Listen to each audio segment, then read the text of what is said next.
guys like that during the game.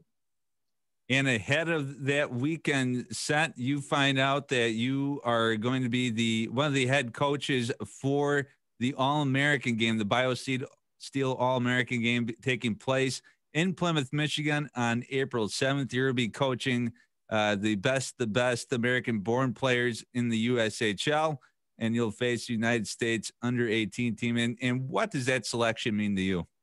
Oh, it's an honor. Like I was excited when they asked me to do it, and like the first part of it was I was on a selection committee to put the team together, and then being asked to coach it was exciting. And it's a little bit of a long week because we play in Youngstown that weekend, and then I'll go right to Plymouth and coach that, and then stay in Plymouth, and the team will meet us there, and we'll be playing over there. So it'll be an 11-day trip that I'll be part of, but it'll be fun to be part of that game and coach these kids that represent our league so well.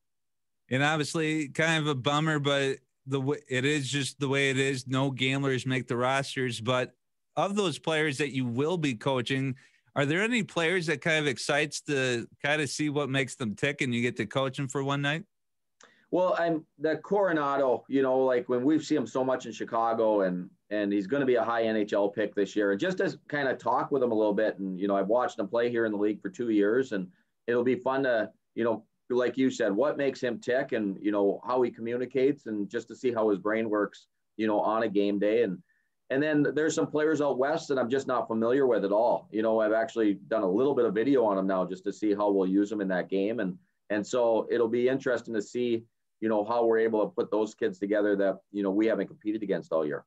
And have you done anything like this before where you kind of coach an all-star game? And is there anything that you can take away from this experience that might even help you later in the season?